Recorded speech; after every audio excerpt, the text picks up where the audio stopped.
Good afternoon. Good afternoon. Yes, so basically just tell us your name, what you do, and what kind of cars you sell. Yeah, my name is Bernardo Bueno.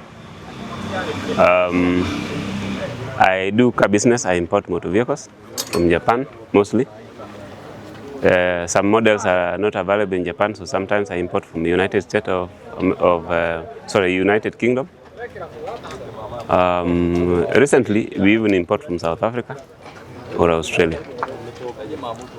The type of cars that I import, I major in crossover units, the cars that are for middle class.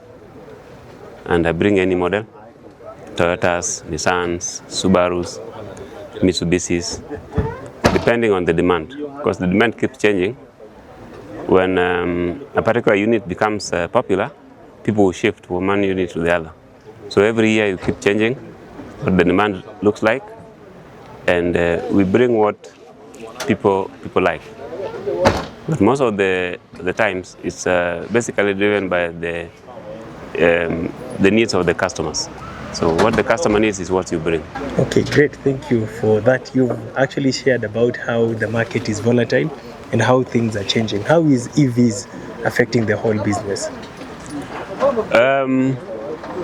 We actually are in a business which is very volatile. The motor vehicle industry depends on so many variables, but the most current ones are the duty of the motor vehicles, which keeps changing almost on an annual basis, and sometimes even 3 to 4 times a year. That affects our planning, because you might bring a unit this year with a particular duty in mind. By the time it is another quarter, the prices have changed because the duties have gone up. The other thing that changes is makes it dynamic is the exchange rate. We purchase units using foreign currency, predominantly the dollar. So when you buy using the dollar rate determines how much Kenya shillings you spend. The dollar rates have really moved. We started this business when the dollar rate for the cost of the dollar, $1 was going for 62 Kenya shillings. That's when we started the business, back in 2006. If you look at that and the current rate, where one US dollar goes for 133 Kenya shillings, the rate has really moved. In less than 15 years, it has gone quite astronomical, and that affects the pricing for the cars. When you purchase using the dollar, when the Kenya shilling has depreciated, so that means you're buying one unit for the dollar for higher Kenya shillings, you're also using much money to purchase the motor vehicle. So that's another area. The other area is also the changing trends. Kenya is a very dynamic society. People will prefer particular models for a season and then change. There was a season people were buying Toyotas, so Toyota was the predominant unit in the country. So people used to purchase Toyotas. So we used to purchase Toyotas in higher volumes. Then models like Nissan came into the play when people realized that their performance is also good and the price is lower. Then later on, people moved into Subarus. So you'll find, depending on the socioeconomic scenarios, where the middle class is growing, a lot of people now are buying Subarus. So we also went to Subarus. Then recently, people went to Mitsubishis, realizing that Mitsubishi are also reliable, but the price is relatively lower. So people also went in that. And even more recently, the new units came to the market that were the Peugeots. So a lot of Kenyans also went to Peugeot. So the dynamics in this industry is very fluid. So it's not something that's static. And you cannot say, I'm going to plan to be purchasing Toyotas only, because when the time comes for purchasing the Toyotas, the dynamics, the industry will dictate what they want you to purchase. That's very key information you've shared. And it also reminds me of the issues of Honda Fit. Yes. There's a time it was going the same price as the others, but because of you can say the issues with the market, it was given much hype and the prices went up. Yes, that's a problem we constantly have with KRA, where we got a base rule for how to calculate the duty. It's called the CRSP. CRSP stands for current retail selling price. And this is the price of a similar motor vehicle, but newer, in the local market. For example, these prices are determined by the dealers who do the assemblies, like Toyota Kenya, Simba Colt, and the rest of them. So when they come up with the CRSP, they will put the price of the retailing price of a new motor vehicle. Then they use that as a basis to depreciate a 7-year-old vehicle, which now we import. The scenario is that this retailing price they get from the local dealers, local assemblers, is never standardized. At one time, it could be $1 million for a particular car. Then in a few months, it goes to $2 million. So it's basically like a subjective figure, a moving target. So that's what happened for the Honda Fit. The Honda Fit used to be a standard model that if you look at the basis of the chassis, the type of the car, and the other things, the duty was rated just like Honda Fit, Toyota Vitz and the likes. So the duty were comparable, Toyota Probox, so because they're almost same kind of units. But somebody came with a huge figure that determined the new duty. We do not know the basis they used. Some people are suggesting the cost of hybrid, but even if you look at the direction the country is going, they should be encouraging hybrid cars and even electric cars. So those cars should be given proper incentives so that the duty is lower. But in this case of the Honda Fit, it worked like it's the opposite. So that still happened for many other units until in the new era of now KRA finding themselves, there's a particular unit which they don't have in the CRSP. They go to the local market and they do not find the unit, so they don't have the price of the units. They come with something called the rulings. Now the ruling is a scenario where they will search for this unit online, like in GoNet or some other website, then come with a subjective figure to determine the price of a car. When that happens, the duty for that unit is going to be astronomically different from the rest because it's not based on the actual standards. Even if you look at the purchase prices, because the transaction value is also another area they can use to determine the duty. Some of those prices they're posting as the price for the car does not even match the prices people purchase those cars overseas. So you find they might give a car a particular value like 1.3 million, but that car is being purchased not more than $6,000. And even if you look at the exchange rate, that cannot go to 800,000 shillings. So you realize there's a whole 400 to 500,000 which has been inflated based on the subjectivity. Another odd thing they also do a lot is when people purchase cars, and in Kenya, it's not only the dealers who purchase, even local citizens are allowed to purchase. And car such purchase, the prices of cars are different based on so many other things. Like when you're buying from Japan, the mileage is one factor that determines the price of a car. The auction rating is another factor that determines the price of a car. So we might buy a Toyota Probox, one which is a grade 3 and auction C, grade 3C, auction grade 3 and C. Another person buys the same Probox, auction grade 5A. These are totally different cars. The prices won't be the same. The grade 3C would be maybe $3,000, right? So I will transfer $3,000 to Japan. Grade 5A could be $8,000. So there's a whole difference of 5,000 shillings. So in the CRSP, it's a standard way that irrespective of the amount of money you spend, if it is more than the CRSP value, the duty is going to be standard. But in this scenario, when you find somebody has purchased at 8,000, another one purchased at 3,000, KRA will pick the 8,000. Basically, they use the transaction value through the back door. So once they pick the 8,000 as the value for that car, they will force anybody else importing this car, irrespective of how much money you spend to purchase it, even if you spend 2,000 to purchase the car, to pay duty as though you purchased the car for 800. And they call those rulings. And one challenging situation which also exists is you might find multiple rulings. You can find one car, like one car called Toyota Dyna. This car has like 5 rulings of different values. So we are wondering, is there a standard way of doing this ruling? Is there a way you also check if there's a particular ruling, they refer to that ruling before they make a new ruling or revise the ruling, rather than have 5 separate rulings, and when you go to pay the duty, now you don't know which one to pay. And in KRA, if you don't pay the right duty, they penalize you. There are penalties, yeah. They penalize you. So we are at a loss. It's like there's a lot of subjectivity in coming out with the rulings. There's a lot of subjectivity in coming out with certain values which they cannot find in the CRSP. And as a country and as an industry, 80% of the motor vehicles are imports. The assemblers barely do even 10,000 to 15,000 cars in a year. And the reason people purchase motor vehicles which are imported is because of one, mobility. Kenyans need mobility. The public transport is not giving people the mobility they want. Two is livelihood. Most people use motor vehicles as a source of income. There are no jobs. And some of them are even graduates, so they have to find ways to support their families, to support themselves. So basically, it's a bigger socioeconomic scenario. It's not a matter of just charging a particular duty. It's a matter of charging a commensurate and fair duty.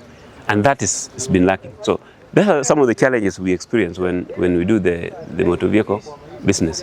And some of these duty revisions, they don't happen with a lot of public participation. You just see a notice on the website, you get informed, now there's a new duty, a new CRSP, let's start using it. So it's not fair enough, and it's hindering the industry. It's making us become very anxious. You cannot plan for the future. There was a recent court ruling about the issues of the new taxes that were to be determined by KRA. Do you feel that is going to stop, or what's your opinion on that? Actually, my wish is that KRA should see the sense in the ruling and embrace the logic that was put across during the ruling, and even what the industry has put across. The ruling came out of a case that was filed by a private citizen. The industry, which have also been in conversation with the KRA, also put their vision, their opinion across. And the opinion was somewhere between what KRA was demanding and what was originally being demanded by the industry. But the subject of the court case, I cannot say the merit and the demerit. What I can just talk about is that KRA should actually see the sense in what people are talking about. Because everybody cannot be wrong. If you have got 5 stakeholders and 4 of them are telling you almost similar thing, you need to listen to them. And that's what is lacking. KRA is actually not listening, and that's why we end up in things like court cases. Okay, great. So who are your customers? Actually, our customers is everybody in Kenya, basically, everybody in Kenya. But majority of our customers are people who are looking to buy private motor vehicles. Actually, we deal more with private motor vehicles. We don't deal a lot with commercials. If you look inside this complex, you will not find buses. You will not find buses like the ones in the road, like the matatus, the manyangas. They are not here. Those are not our customers. People who wear those are not coming here. What you might find are just small vans, like school transport or personal use. But we major in private motor vehicles. A lot of these cars are just for private use. So those are our customers. Yeah, so also a part of asking you who your customers are, I believe there is a target market you're always looking at. Maybe for somebody who is looking a small car, maybe the likes of Mazda Demio or Vitz, or somebody who is SUV, or even luxurious cars like, Yeah, Porsche. So actually, you're right. So majority of our customers are people who are using car for utility purposes. So they will be middle class customers. Cars costing between $500,000 to almost 2 million. So those are our customers. So it's the lower and upper middle class. Those are our customers. What company do you work with? For business, I've got several companies, depending on the type of car I want to import. They specialize in different type of cars. But in the recent past, been importing more on customers' needs. So actually, I don't even import in my name. What happens, a customer approaches you, they pay the money, yours is just facilitated. Then you take a commission out of it. All right. Yeah. Okay. So if they want to get in touch with you, how can they get you? Well, If they want to get in touch with me, I'm available. I started this business in 2006. Those are like 19 years. I've been using the same phone number, which will show them at the bottom of the screen, and they can approach me every Sunday. I'm here at the showground. During the week, I have a private office that I can give the details, but I'm available. My numbers are open. Yes. And why should they trust you as their trusted car agent? Yes. Remember, there's been a lot of things in the media about issues of trustworthy and issues coming from customers. Yeah, why you're should right. They trust yes, you? You're right. Actually, these industries are washed with a lot of suspicion, a lot of accusations. Some people are being accused of wash. Some people are being accused of running away with customers' money.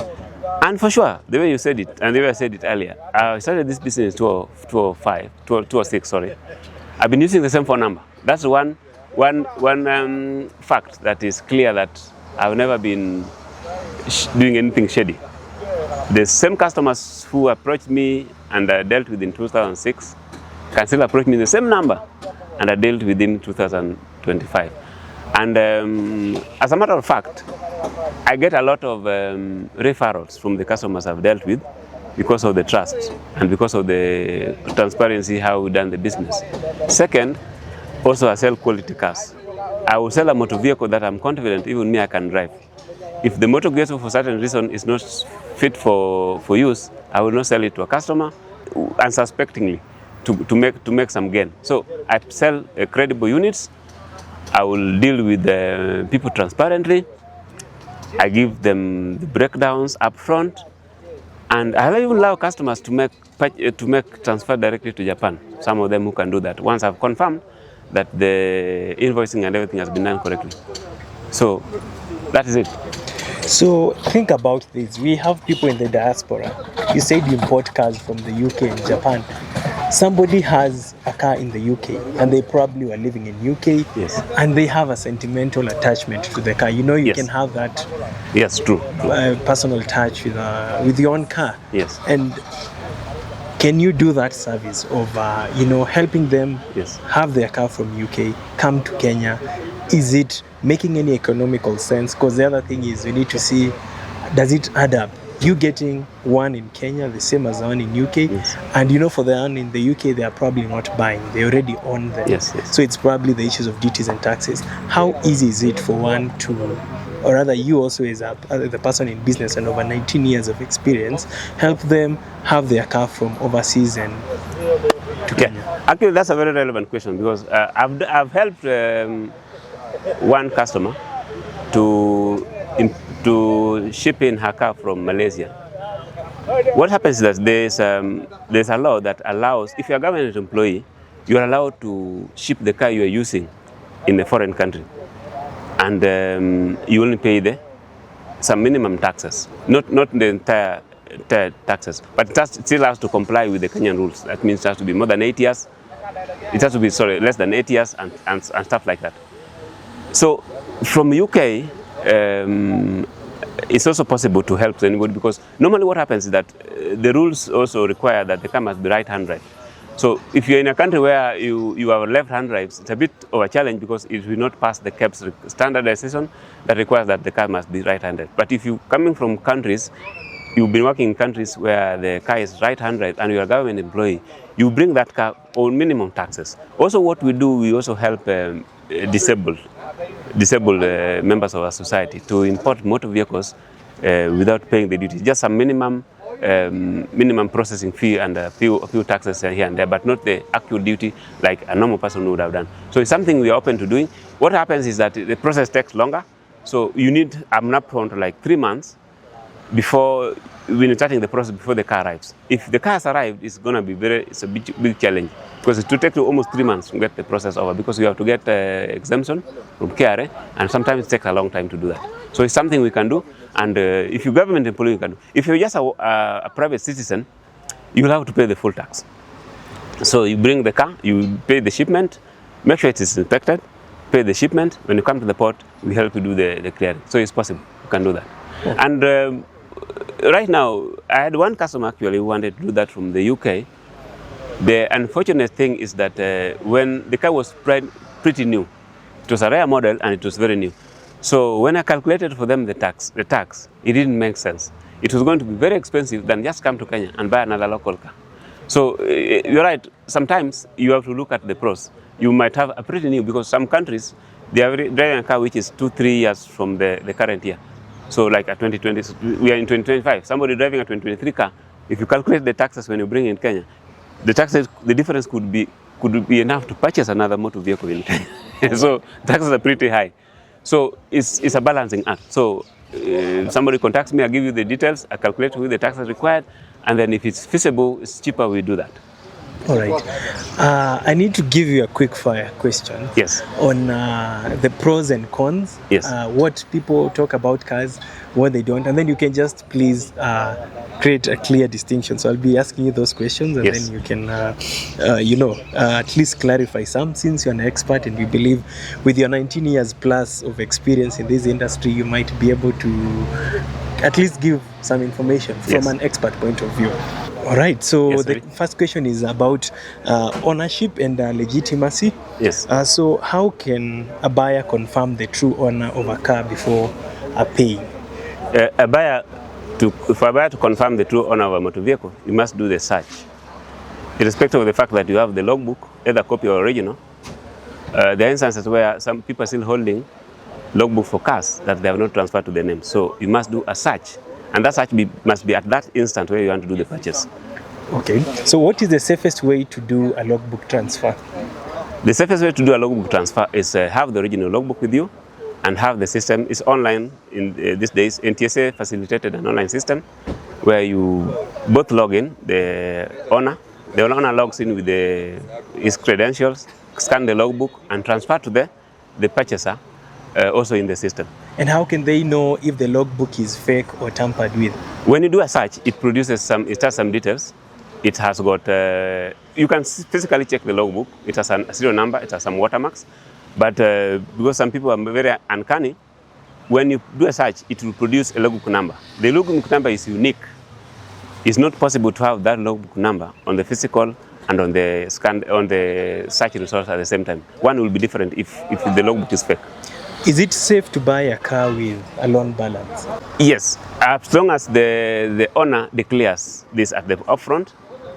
And so the process will be two stages. The first stage is to clear the loan balance. You pay the bank directly. Don't pay the owner the loan balance. So you pay the loan balance to the bank. Then the remaining, if it's a surplus remaining, that's what you pay the owner. Instances where the loan balance is more than what you're paying for, is a catch-22. Because let's say the loan balance is $1 million, but the car is being sold at $500,000. There's a $500,000 difference that who is going to cover for it. So you can only buy a car where the loan balance is less than the purchase price. And how can you check if a car has been in a major accident before? There's actually I was doing that in the morning. There's a tool that you can check whether a car has had a major repaint work. That is available online. You can purchase. It's just something like a pen. You go hitting the car. It changes color based on the amount of paint on the car. Number one. Number two, you do a physical mechanical check. You go to the engine hood, the hood of the car, and check the edges, whether there's been shouldering, whether there's been some kind of tampering. Then you can also lift the car up, check the chassis under it, whether there's some manipulation or whether there's some leakages. All right. And can car mileage reading be faked? I mean, can it be faked? And how do you dictate it? The car mileage can be faked, and often it is fake. So what happens is that if it's a freshly imported motor vehicle, it has a sticker at the windscreen. But if that sticker is not available, there's a chassis for the car, the VIN number. You pick that VIN number, and you can verify it against the inspector who inspected the motor vehicle, whether QSJ, JVIC, or the rest of them, whichever did the inspection. Now, for certain motor vehicles, it could have been imported at 100,000 kilometers. It has gone 50,000 kilometers, and it has been rewound back to maybe 1 or 2. So those ones you know there's a diagnosis machine that you plug into the car, and it'll be able to read for you the CMOS mileage, not the one you see on the clock. Yeah, so it's possible to verify. What are the key documents to request before buying a car? The first document to request before buying a car is the logbook. The person you are purchasing from must be the one who owns the car. If he doesn't own the car, then there must be a nexus between the owner of the car and him. Either it's a showroom, so the owner has given him authority to sell, or the owner is a relative, or whatever reason, is just working as an agent. There must be a nexus. There must be an approval from the owner that this person is allowed to sell the car on his behalf and receive money on his behalf. And that's why we ask for the authority to sell. Yes, there must be authority to sell or a letter, whatever it is, allowing the person selling the car to deal in a car that it doesn't belong. Is it safe to buy a car without mechanical inspection?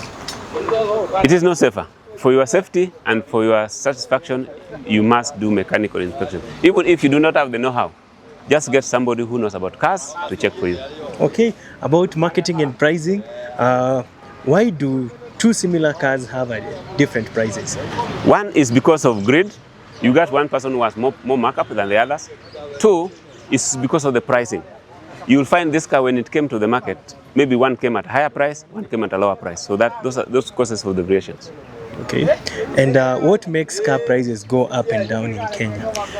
The first thing that makes car prices go up is regulation, regulatory intervention. Like when duty changes, everybody, even including the people who had imported the motor vehicles in the country, already move the price. The other one is also scarcity.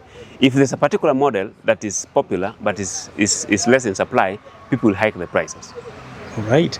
And is it true that car prices drop in December and January? Yes, it's true, because Kenya, the fiscal year for motor vehicles is January to December. We change the import years in December. So by the time we're reaching December, people want to offload the cars for that year so that they can purchase the one for next year. Wow, that's quite some detailed information.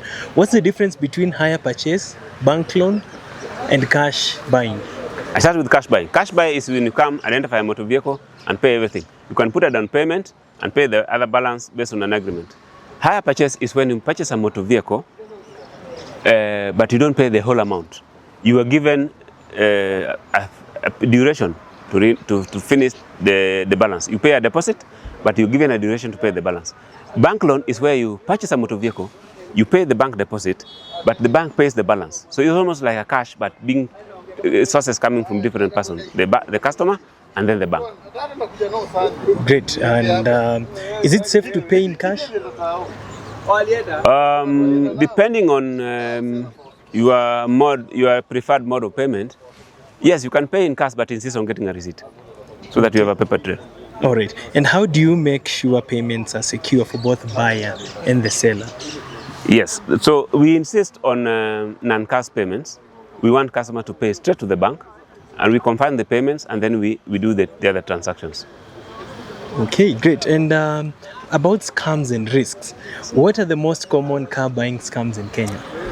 The most common car buying scams in Kenya is one, somebody lifting off your car details from a marketing online marketing website somewhere, and then remarkets it, but with a very reduced price.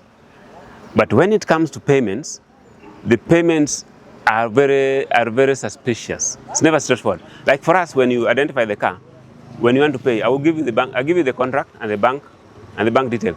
You first remit to the bank, then you come and pick the car. In cases where there are scams, it will never be a straight thing. It will be like, pay this now, do this. So it's a situation where there's a gap between when you're paying and when you're supposed to pick the car. In our scenario, you could be paying and sitting in the car. So when the money reflects, you go with your car. In those scams, the car will be somewhere else, because the person who's coming doesn't own the car and doesn't have the car. So you'll be receiving the money for a car he has no access to. Once he receives, now the customer will find it difficult to secure the car, because he never owned the car, or he never secured the car in the first place. And how can a buyer avoid fake sellers? Just due diligence. First, do the search.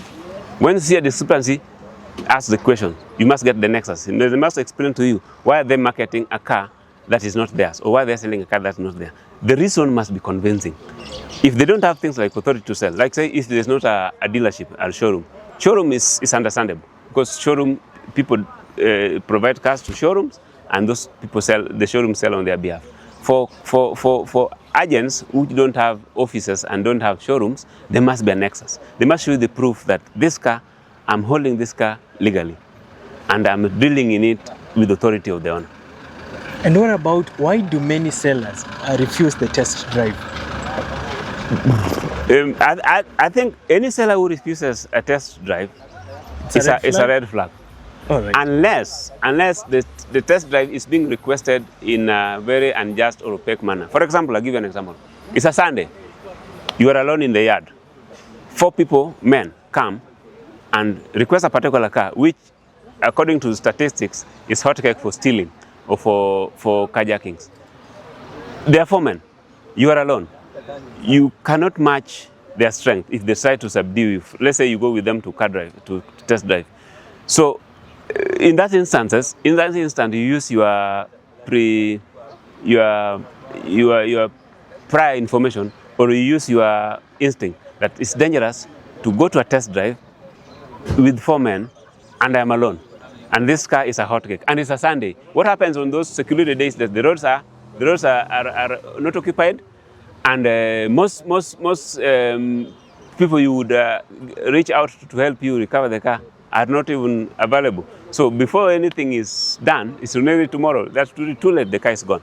So that's why sometimes in car yards, there's certain times they will tell you, no, we're not going to test drive today, let's do it tomorrow. So sometimes it makes sense. But if the environment is perfect, there's no suspicion, it's just one person or there's a couple, and only you're going with one, the other one remains at the yard, it is not suspicious. The car should go for test drive. I think you're sending one message to people out there. Do not ignore the red flags. Yes, don't. When you see a red flag and you ignore it, you pay for it. And the payment is the worst. It's a dear payment. I mean, it could cost somebody's life saving. It could cost your life. You could lose a motor vehicle. And most of the time, those motor vehicles don't belong to you. If it's a yard, the motor vehicle belongs to somebody else. So you can imagine you have to pay the owner and you didn't get any proceeds out of it. Thank you about that. Our last question, it's about maintenance and running costs. Yes. How can you estimate a car's maintenance cost before buying? Before buying, if it's a direct import, we got some predefined servicing they do at certain kilometers. For example, at 40 kilometers, the servicing they do. At 80, they do certain servicing. At 100, they do certain servicing. So based on the mileage, if the mileage, for example, is 90, I know at 80, some services were done. If the mileage is 1 or 2, I know at 100, some certain services were done. So I can estimate that.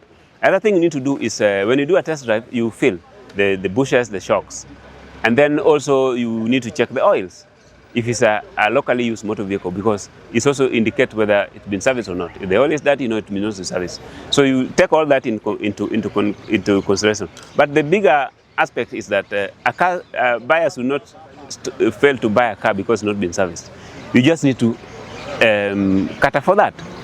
If the car is mechanically all right and everything is perfect, servicing is a consumable. It's a recurrent service that you will have to do later on. And what's the most fuel-efficient car in Kenya right now? The most fuel-efficient cars are the hybrid cars. If you want a car which is fuel-efficient, just buy a hybrid. And there are many. There are Hondas, there will be Mitsubishis, there are Suzukis, there are Toyotas. They are all over the place. And what spare parts are expensive and hard to find? Okay, spare parts has a dynamics to it. There's actual cost of a spare part. For example, if you want to go buy a particular bolt for a particular car, the one for some cars will be costlier than the others. But the one which is costlier will last longer. For example, if you buy the bushes for a Mitsubishi, for example, it might be cheaper than buying a bushes for Toyota. But the bushes for Mitsubishi might take you 3 years. The bush for Toyota will take you 6 months. So it's a relative thing. But if you are focusing on short-term expenditure, paying little by little, then you go for the one which require little money to buy the spare parts. And those are Toyotas, and those are Hondas, those are Nissans, those are Mitsubishis. Subarus, Mercedes, and the BMWs, the German cars, the Audis, those ones tend to be on the high end. Yeah. That's pretty much everything. Thank you for your Thank you time. very much. Thank you very And that's all in a nutshell. Please clarify one thing. There's this Yes. conversation that has been hitting up online. Hybrid, non-hybrid. Yes. Which will you go for? One challenge with hybrid is that the serviceability for the battery is still questionable. We don't have enough batteries spares in this country for a variety of those cars. So I'll still go for non-hybrid. Non-hybrid all Yes. the ways. What's your best car? I'm a Mitsubishi guy, although recently I'm liking Subarus. What's the exact model? Subaru, I do the Foresters. All right. Yeah. Most. Mitsubishis, I do the Outlanders. All right. Yeah. And among the most luxurious car, Yes. which will you go for? And why? I will go for Toyota Prado Kakadu. It's the best. Oh. It's better than VX and the rest. Why? Well, it has all the features of the VX. It's agile, and the chassis has been framed properly. The V8 has no space inside. The inside space is very small. So capacity inside you'll be crying more. All right. Yes. Yeah. Thank you so much.